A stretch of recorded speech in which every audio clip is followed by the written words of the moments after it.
Okay, so we have a long, okay, 30 something, okay, slides for before midterm.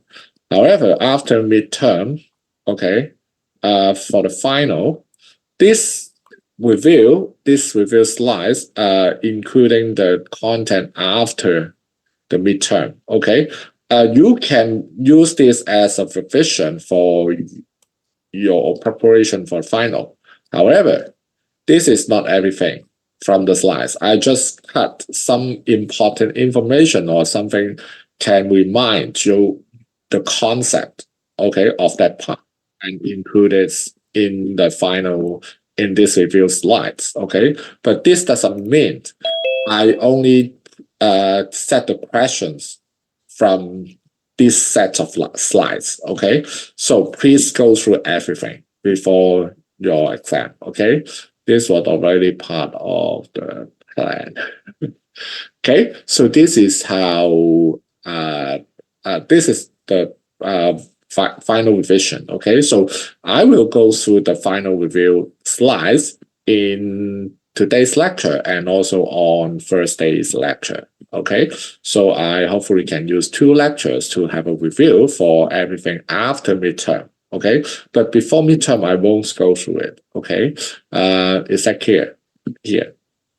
Okay, so for tomorrow's presentation, okay, for the roaming part, I would like to tell you how to configure the power. Okay, so the power of the AP can be configured on both 2.4 gigahertz band and also 5 gigahertz band. So the final is on the whole course, not just from the midterm. No, the final exam review slides only cover the content after midterm. So if you want to check the summary of the content before midterm, you should check the slides. Okay, the midterm review. Okay, so combine both slides will be everything of the course. Okay, is that clear? So let's go back to the unified portal. Here you can see you have transmit power. I have set this as auto, but you can have high, medium, and low. However, I will in our lab, okay, you have to set it to the lowest, okay, below 10 dBm, okay. So lowest is 6 dBm, okay. It works, okay. Other groups has tried this. So you can set this power to lowest, okay, 6 dBm, so that you can enable it for roaming. Okay, so you can show me the power change and the roaming happens while the client's moving around the lab. Okay, so how to show the roamings happen? You can show the topology here. Okay, you can show the topology if you have 2 APs here, and then you can see one the client's moving from here to another AP. Okay, or you can show me use the power or insider or something monitoring the powers of the APs to show me the powers change and the client didn't disconnect and also they changed the station. Okay, so this is the way that you can demonstrate the roaming compatibility of your system. Okay, is that clear? Okay, I think each group has at least 1 student here, right? Yeah. Okay, so if your teammate is not here, please tell them. Okay, please tell them. And tomorrow, before we start the presentation, you have an hour to set up your build. Okay, you have an hour before that. You can use that hour to set up your topology in the lab, your AP system for the demonstration, and maybe you can also put the slides out. Hopefully, we can borrow the TVs from press rooms, and if not, you can just show me at the computer at the host that you build the topologies. Okay, so and each group will have a 30 minutes time slot, and the best time for your presentation is 20 minutes. Okay, so that I have a little bit time, maybe 5 minutes, to ask you some questions, and also we have 5 minutes buffer between groups. Okay, so is that clear here? Okay, so 20 minutes of presentation, and also 1 hour before everything start. Okay, for building your topology, and also the order of the presentation will be drawn tomorrow. Okay, before you start the lab. Okay, is that clear? Any questions about that? No, right? Okay. So if you are good, I will start the slides today. Okay. So first of all, I am still setting up the questions for final exam. However, I have designed the format of it. Okay, so we heavily rely on MCs this time. Okay, so I will have 60 MCs for you. Okay, where do we find a group time slot? I will draw tomorrow. I will draw the orders. Yeah. Okay. So you will know where the time slot tomorrow. Yeah. Okay. The only thing is you should prepare is 20 minutes of presentation. Okay. Do we get the time to set up a bit? Yes. An hour before everything. You have 1 hour before the presentation, before the presentation of first group.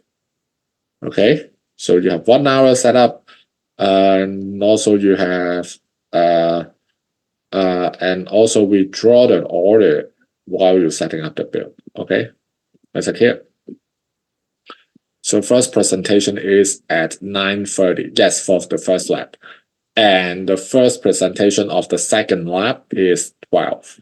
Okay, are you good? Okay, so in the final exam, the format will be like this. Okay, we have 80 marks. Length is 120 minutes, 2 hours. Okay, we have 2 hours exam and 60 MC and 20 marks, and other 20 marks for essay type questions. Okay, it can be a short questions or some longer application type questions. Okay, so 20 marks for you need to write something. Okay, and also for the percentage of the content before midterm is 30% to 40%. Because I am still setting up the questions, so I cannot tell you what exact percentage that I will test you before midterm. And also, this a little bit vague, because I cannot tell you what exact portion is from the content before midterm, because actually after midterm we are reusing the concept from the first half of the course. Okay, so the ratio in the sense of ratio is a little bit about 30% to 40% of the questions is coming directly from the content before midterm. Okay, so maybe you will see some content, some questions is mixing the concept before midterm and after midterm. For example, if I ask you what antenna should be used, okay, for the capacity, okay, for the scenario in a stadium, okay, so antenna we cover it before the midterm, right? Antenna pattern, we cover the antenna pattern before midterm. However, we have the coverage design after midterm, right? So this is mix and match. Okay, so you will see some questions like this. Okay, you will mix the concept throughout the course in the exam. Okay, so please read through all slides at least. Okay, for preparation. Okay, and the concept will not be too tricky. Okay, so most questions are very direct concept. Okay, so if you understand the key concept of the course, you are good. Okay, you are good with the MC's part, and for the essay type, I don't think it's is too much because I weight more in the MC. Okay, so why I designed the format like this, because in CWNA exam, okay, all are MCs, right? So you see most some certification exam all MCs, right? So I set like this so that you can get more familiar with certification exams. Okay, so now we have and also all questions will be on Moodle. Okay, so I will give you the passcode before this exam start, and also you are allowed to bring a one-page, two-sided cheat sheet. But this time, remember that it's A4 size, smaller than an A4 size. Okay, you can have a letter size. Okay, A4 size, but not larger than A4. Okay, last time we have an A3 size cheat sheet. Okay, so no, just A4. Okay, is that clear? You can summarize anything, okay, into the course content. And also, I don't think you can print all my slides here into two sides, right? Because it's too small. Okay, so you have to summarize the concept. Okay, so is that clear? Okay, you cannot print everything in from the course slides into it. No, I don't think font size 4 can include everything, right? So try to align the goal of cheat sheet. Okay, the cheat sheet is helping you summarize the content and help you remember. You should remember the key concept, and also you can put something you cannot memorize or something very factual, and you cannot memorize it. Maybe the definition you can draw it, or you can write it on a cheat sheet. Okay, so yeah. Okay, so how to use it is opened. Okay, you can use your own method to make this. Okay, is that clear? Okay, so you have 2 hour exam. If you have accommodation, you don't need to ask me. I will follow the accommodation recommendation from accessible services. Okay, I will add the time for you automatically. But if you want a separate room, okay, if you want a quiet room, please send me a request. Okay, so for the accommodation students, if you want to have a separate room, please send me an email. Okay, so is that clear? Okay, yeah, very good.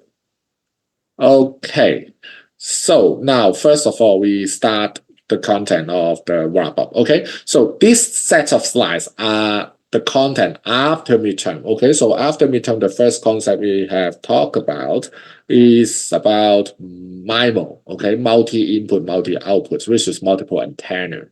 Okay, so in multiple antenna settings, you can have multiple transmitter and multiple receiver on a single device. Okay, so in these settings, normally in the old age, multipath is not a good thing. However, in MIMO system, you can take advantages of multipath. Okay, you can utilize multipath as a good as a good thing. Okay, for the communications. So this MIMO system is heavily used in nowadays high-speed wireless communications. Okay, so because of multipath, okay, the signal can traveling through different paths. Okay, because of any reflections or multiple antennas and something like this. So we have another concept of spatial streams. Okay, so the spatial streams means the unique data stream traveling to the receiver through different paths. Okay, physical path. Okay, they may get through some different reflections, and they may travel through different path, actual physical path in the room, arrive to the receiver. So this spatial streams is the way that MIMO system can utilize the multipath to make this multipath phenomenon becomes an advantages for the communications. So nowadays, if you buy something AP from with Wi-Fi 6 or Wi-Fi 7 standard, they may support 8 or 10 or even 12 more spatial streams. Okay, so each spatial streams use its own encode, and also the transmitter, okay, have encode and transmit at least half wavelength space. Okay, so they defer the wavelength and send it out. They manipulate the phase of the signal so that the receiver can separate, okay, the signal from each path.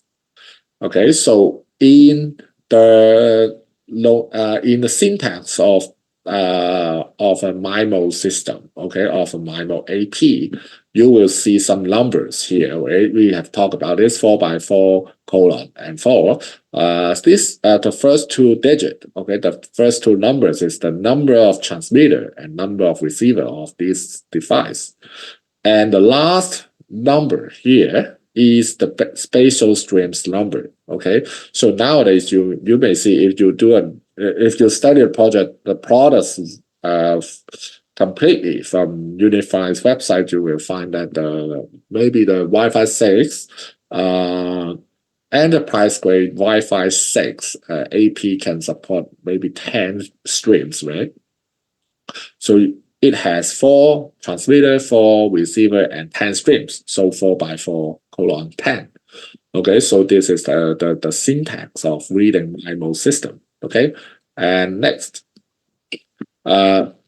because not only MIMO, okay, nowadays we have multi-user MIMO, MU MIMO. Okay, so that we add 2 more digits after the first digits, which is the MU streams and MU group. Okay, so these 2 numbers indicate that the capability of multi-user streams, okay, that can enable from the AP, and also how many multi-user group. Okay, so we can send MU MIMO signals through groups. Okay, and John, you have questions. And the main advantages of more spatial stream is the faster data rate. Yes or no? Okay, because faster data rates, if you think of it as a total data rate, is yes. Okay, however, you can share the spatial stream for multi-user because you have MIMO, MU MIMO, right? So the spatial streams can share among the users. Okay, so in faster data rates, you should tell us that this is the total data rates. Okay, but however, in a single client, okay, it depends on how many spatial streams they are using. Okay, maybe more spatial stream actually increase the capacity of the channels. Okay, actually maybe increase the capacity, not the data rates, but the total data rate is yes. Okay, because they share the data rates, right? So if you have more device share the data rates, they may have lower data rates. However, they can transmit the signal together. Okay, so it's more like less wait time for the medium. Yes, lower latency, right? And also they wait less. Okay, because we have more chance to give them to transmit. More reliable throughput. What is the reliable means in these questions? Right, the throughput is throughput, right? Reliable, it may be the speed or the latency or the capacity, right? So you should specific what do you mean by reliable, right?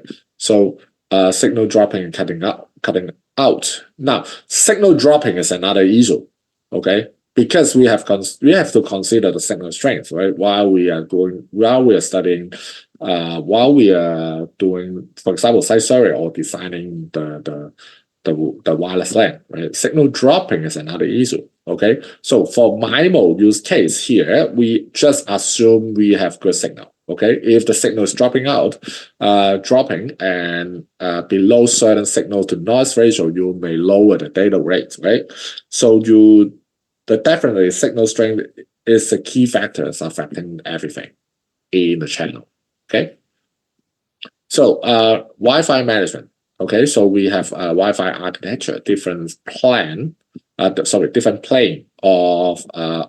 design of Wi-Fi system. Right, we have management plane, control plane, and data plane of different architecture of wireless system, right? Wireless LAN, and we have these. Okay, autonomous, centralized, distributed, and hybrid. Okay, wireless LAN architecture. Okay, so what is the APs that we use for autonomous settings? We have talked about this. This is FAT AP. Okay, right. And for centralized environment, what kind of AP we used? It's a FIN AP. Okay, because I didn't put those slides in. I forgot I put the slides in this revision. Okay, however, we can I just remind you the concept. Okay, autonomous mean fat. Okay, and centralized mean fin AP deployed in it, and distributed is another kind of AP which mixed with fat and fin. Okay, so they share some functionality. Okay, so the AP used in distributed is between fin and fat APs. Okay, so for autonomous, each AP operate individually. Okay, so you have no shared intelligence among the control plane. Okay, and the data plane, they may have forward the traffic to the edge of the network. Okay, individually. Okay, so autonomous is it does happen, right?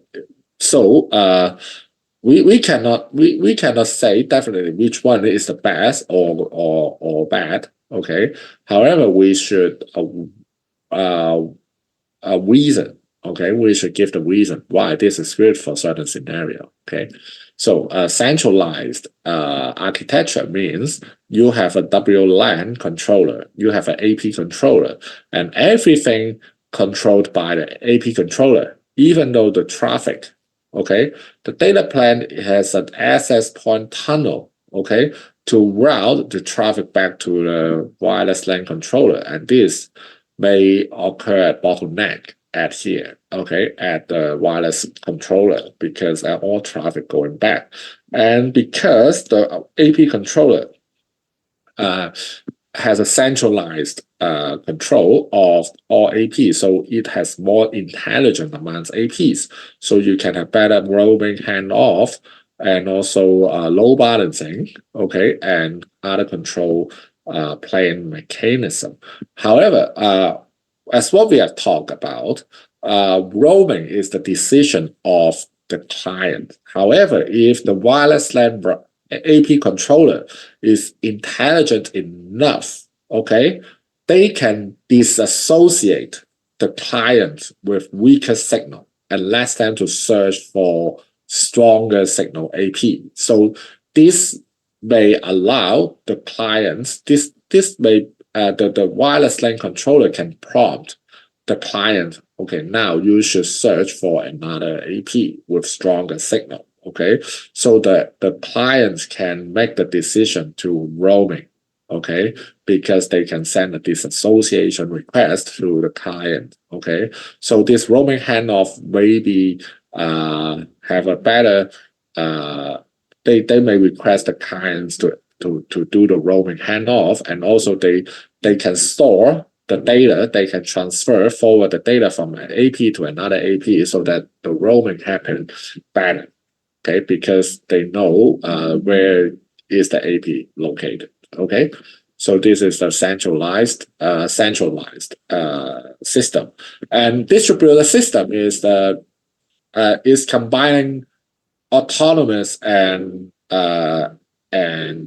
centralized capability. So the AP itself can communicate each other to share some control plane protocol. Okay, some control plane capability. So the AP has some intelligence in it. Okay, and also some of some management solutions are from cloud based, okay, or web based. So like Unify does, okay, and also for the data plan, they may use VLAN to segregate the SSIDs different network, and also they can forward the traffic to the edge of the of the internet, or they can segregate because of using VLAN. They can route the traffic through different routes. Actually, okay, they can put different VLAN into the same AP. Right, you are doing this in the project. Okay, it's here. So this is the architecture of wireless LAN, and also for the mesh. Okay, we have talked about mesh portal. Okay, mesh system. So for the mesh, the APs can link, okay, through wireless, okay, instead of using wire. Okay, so this is good for somewhere, for some place where they cannot set up a wired connection. So the APs can connect through mesh, okay, to provide services. One more thing though, tomorrow, because many of you are setting up the AP system. So while you adopt the AP to your system, please make sure the AP is low. Please click the locate button for the AP before you adopt it, because the AP can be adopted by using mesh system, okay? Or you can disable the meshing of your first AP so that you have the second AP connect to your network through wired and adopt it inside your network. Okay, so please make sure you have you don't adopt the AP from other groups. Okay, is that clear? Okay, so because our AP can join the network, get married to the AP controller through mesh after you set up the first AP. Okay, so after you set up the first AP and while you adopt the second AP, please make sure the AP you adopt is connected to your network.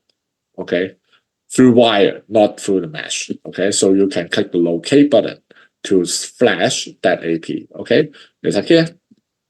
So for coverage design, this part is another topic, right? Called wireless LAN design.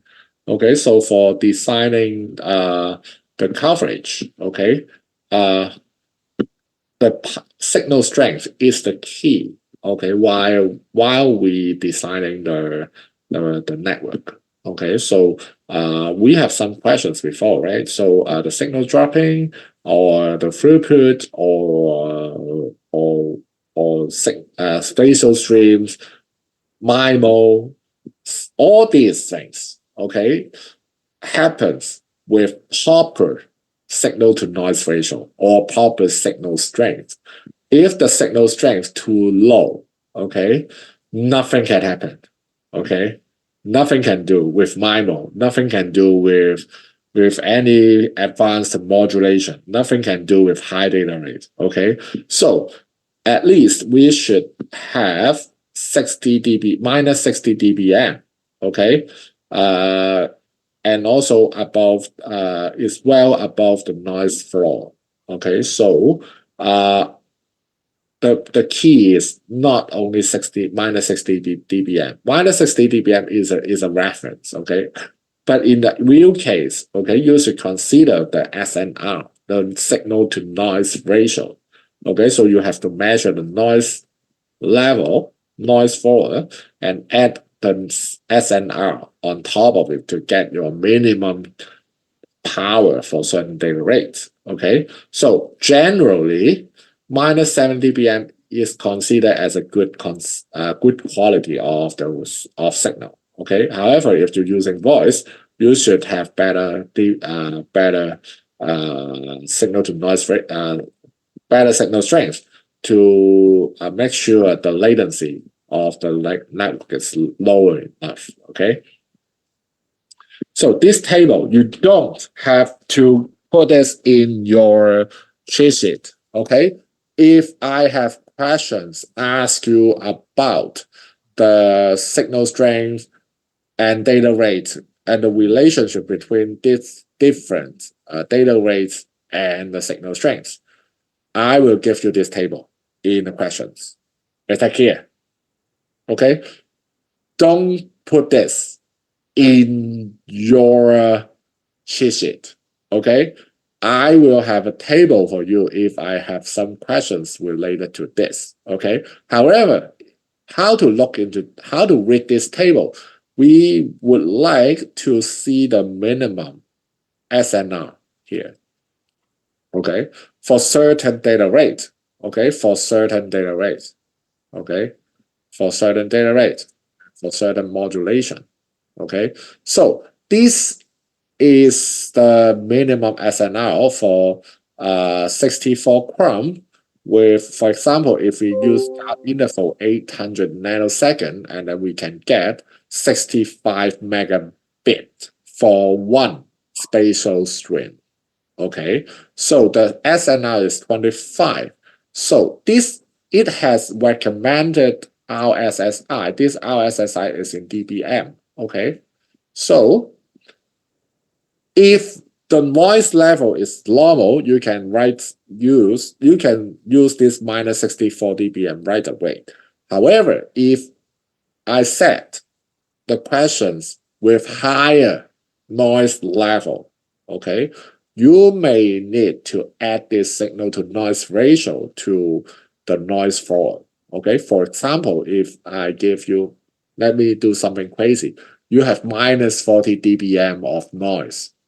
Okay, you have minus 40 dBm. It's very crazy noise in the environment, and then you want to achieve this data rate, so you may add 24 dB on top of minus 40 dBm of noise, so that the minimum signal you should get is minus 15 dBm.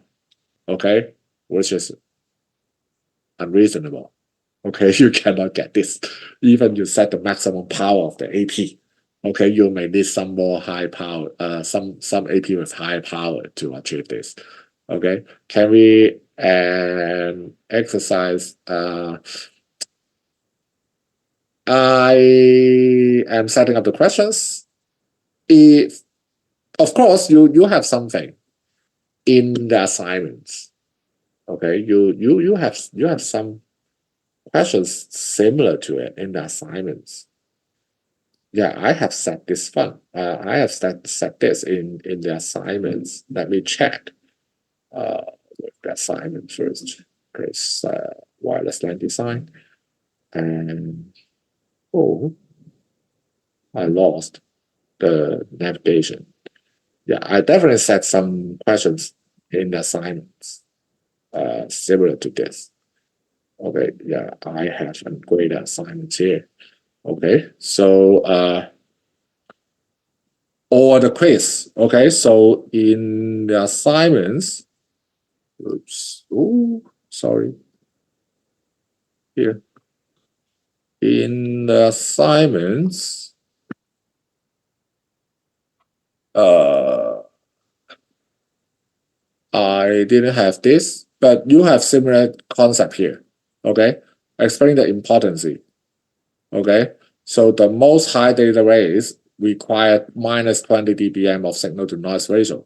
So the high data rates, which is referred to here, okay, this is high enough. Okay, so we require 20 dBm of signal to noise ratio. So this explained why the, let me go back to, sorry, I get lost with Now, here is the concept. This is the basic concept. Okay, in the application, I may have. Oh yeah, I have a quiz question. Maybe quiz. Let me check it. Wait, I can show you. Oops. With quiz 3 is not like this. Maybe I forgot. I have set this one either in the quiz or in the assignments. Yeah. Okay, this one. Yeah, I have these questions, right? In wireless, in 802.11 AC standard, what is the minimum sensitivity of VHT-MCS8 in 40 megahertz bandwidth? So you can go back to check this table. Okay, because I didn't mention the noise floor here. I didn't mention the noise floor here, right? So you just use the RSSI in these questions. So when you go back to this table, okay, a 40 megahertz channel, okay, and the scheme is VHT MCS8, okay. So if you go back here, you have VHT MCS8 this row and go to here. The minimum SNR is 32 dBm and the RSSI, this is the sensitivity, okay, is minus 56 dBm. So here, this question is minus 56 dBm, okay? So how do you use this table? This is the questions that refer to this table, okay?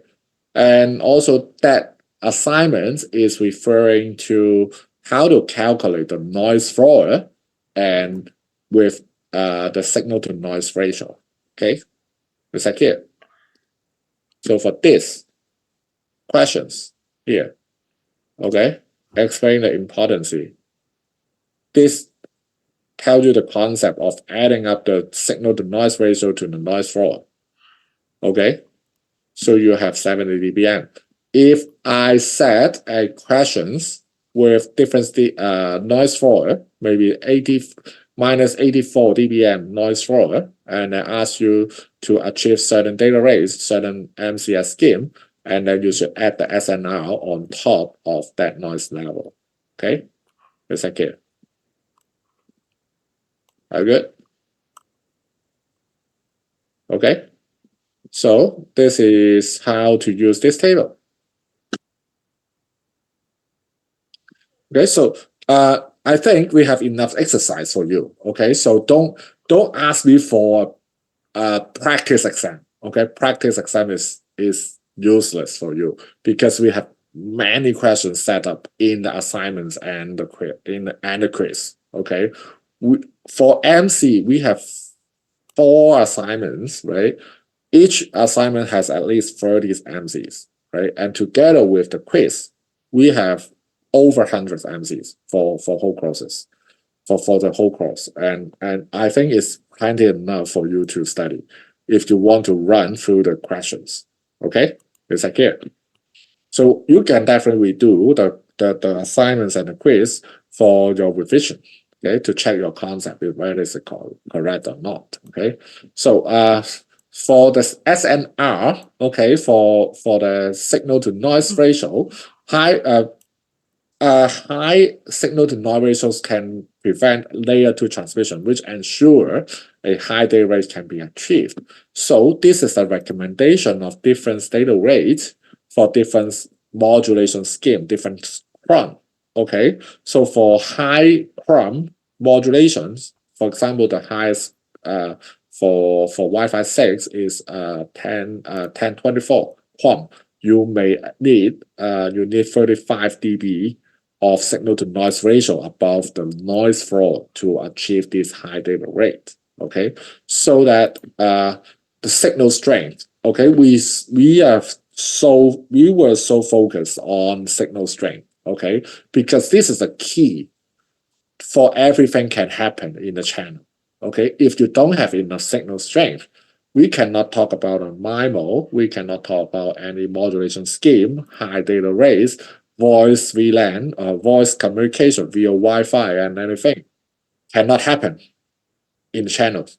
Oh, is there any connection problem in the Zoom? I see some of you kick out and join the meeting. Is there any problem with Zoom? Are you all good? Are you okay? Are you good? Okay. So, yeah. Okay. So, next. So for coverage design, because of low data weights, happens because of weaker signal. Okay. So the station, okay, the clients will shift the data weight according to the signal strength. Okay. So if lower the data weights, more airtime is used. Okay. So this will cost this is slower the entire system. Okay, because some slower clients use more airtime. Okay, because airtime is another important resources for the communication instead of signal strength.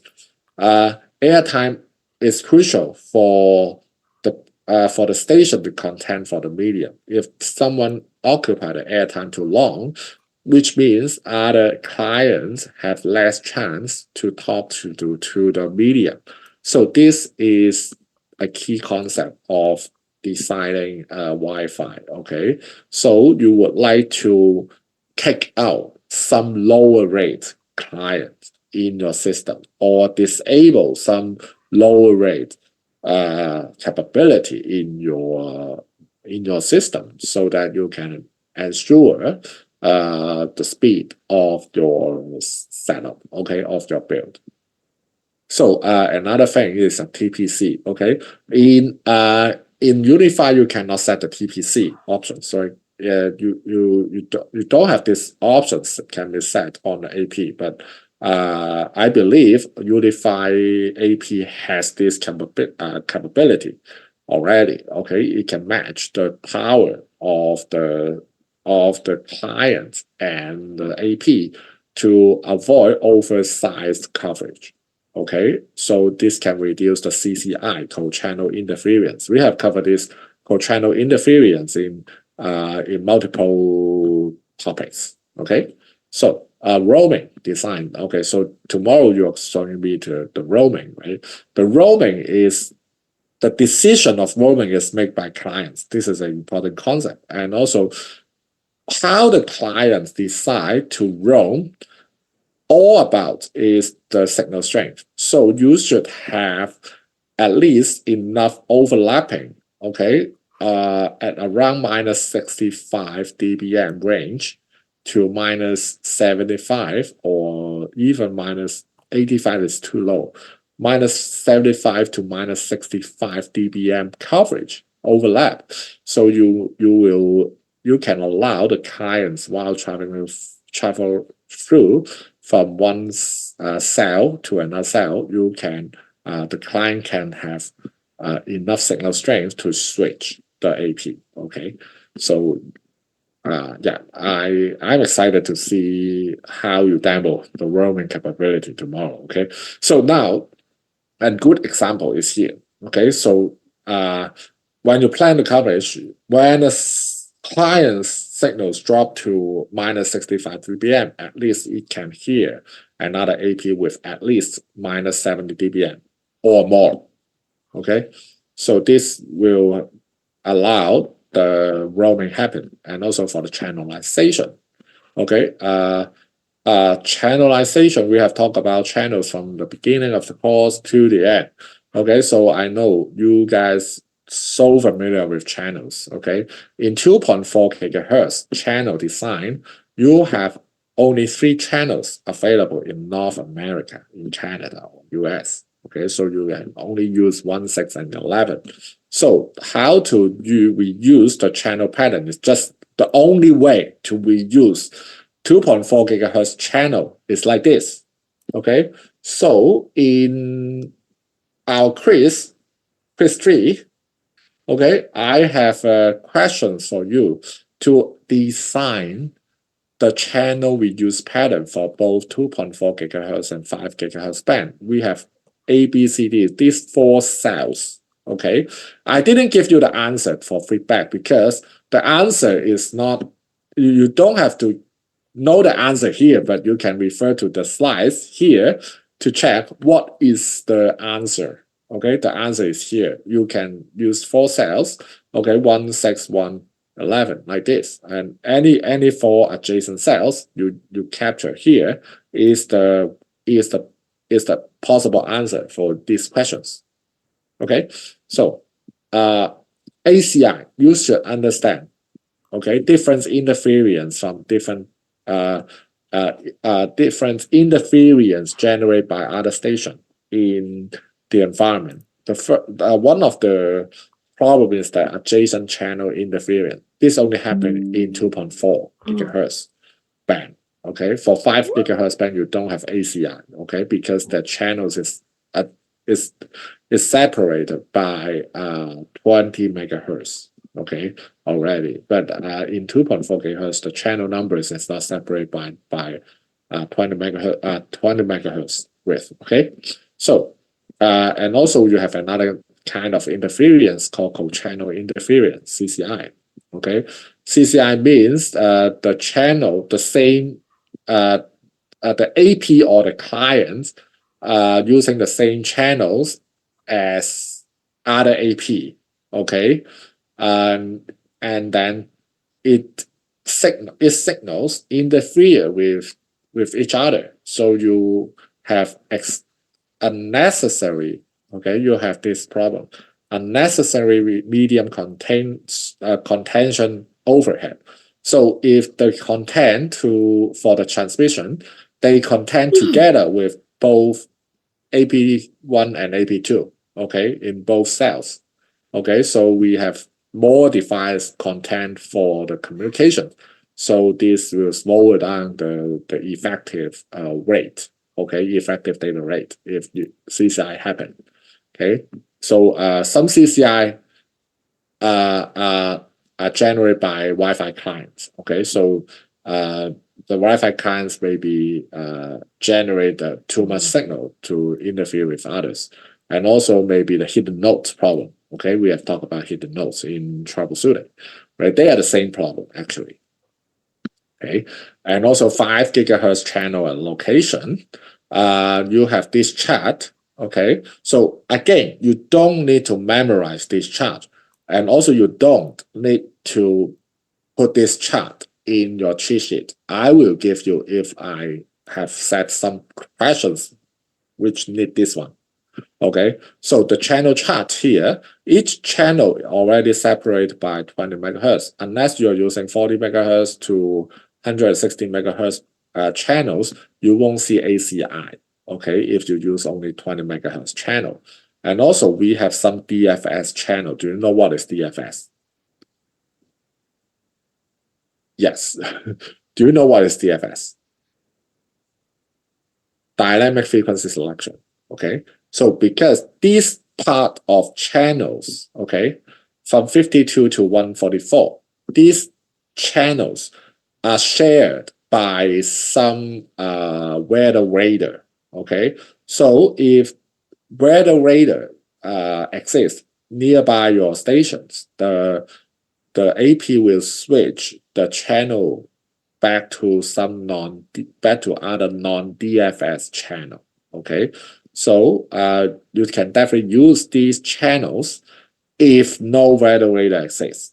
Okay, so you have to enable DFS. You have to have DFS enabled while you're using this channel. Okay, the AP will scan any signals from the weather radar, from other radar, and if it detect the signal from the radar, and then they will switch the channel to other non-DFS band. Okay, how close do you have to be to the weather radar for it to switch? I think I have no data for it, but I think it's probably if you live very close to the airport, you may have you may have this problem. Okay, the DFS may change frequently because the airplane, the front of the airplane has a radar.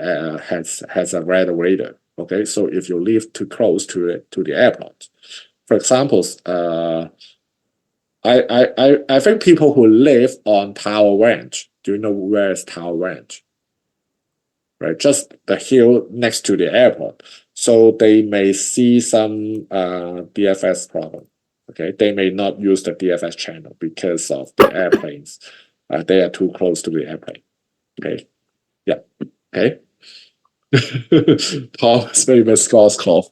Okay, yeah. So DFS channel. So this slides illustrate how the AP switch the channel. Okay, if it is currently using channel 100, which is DFS channel, and if the airplane close to the area, and then the AP will tell the client station switch to other non-DFS channel. Okay, so this is the idea how the DFS works. Okay, so another thing is the channelization of 5 gigahertz band. Okay, so if you use 5 gigahertz band because you have more channel you can use, so you should have some best practice for assigning channels. So at least you should have at least 2 channels apart. Okay, to reuse the same channel, and also you should have second practice is at least 2 cell of coverage space. So you should have 2 channels. You cannot use 36 and 40 here. Okay, 36 and 40 here is good, and 36 and 48 separate 2 channels. Okay, and also you have 2 cells separate between reusing the same channel. Okay, so these 2 rules is good for assigning 20 megahertz channel for 5 gigahertz band. Okay, so go back to these questions. Okay, for the reuse pattern here, you can just refer to any part with 4 cells in this slides. Okay, so this slides already give you the idea how to assign the channels here. Okay, so for that quiz questions, the answer is from the slides. Okay, is it here? So I think, oh yeah, maybe I run 2 more slides here. Okay, so for 40 megahertz channel in 5 gigahertz band or more, or 80 megahertz band bandwidth, you will have a channel bonding features here. Okay, so the channel bondings means they combine at least 2 20 megahertz channel to a 40 megahertz channel, and so on. Okay, if you have 80 megahertz channel, it will combine 4 20 megahertz channel together. Okay, so this is called channel bonding. Okay, so the channel bonding means you have fewer channel reuse pattern, and also you have higher noise floor if you use wider bandwidth. Okay, because you're bonding more channels, which means more noise jam into your bandwidth. Okay, so you have more noise floor, so that you may need higher signal strength for wider bandwidth. Okay, and also it increase the odds of CCI because you have fewer channels to reuse. Okay, it depends. Okay, may degrade the performance. Yes, it may degrade the performance. However, it depends on the use case. Okay, if you deploy the Wi-Fi in a very large building, I suggest you maximum you use 40 megahertz bandwidth at 5 gigahertz band. Okay, if you try to use 80 megahertz or 160 megahertz, you can have very few channel reuse pattern, and then you will have more CCI, so that you may not see a fast data rate achieved with wider bandwidth.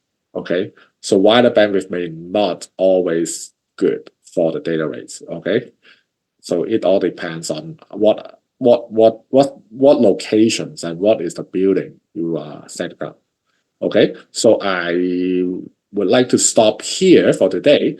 And on Thursday, I will continue these slides and go through the rest of the thing here. Okay, so please download these slides to have a revision. This can give you the brief idea, the key concept of the course. However, you should go back to see all the slides for the detail. Okay, I just chop the slides, few slides from the lectures. Okay, so thank you so much and have a nice day. See you all tomorrow for the presentation. Okay, yeah.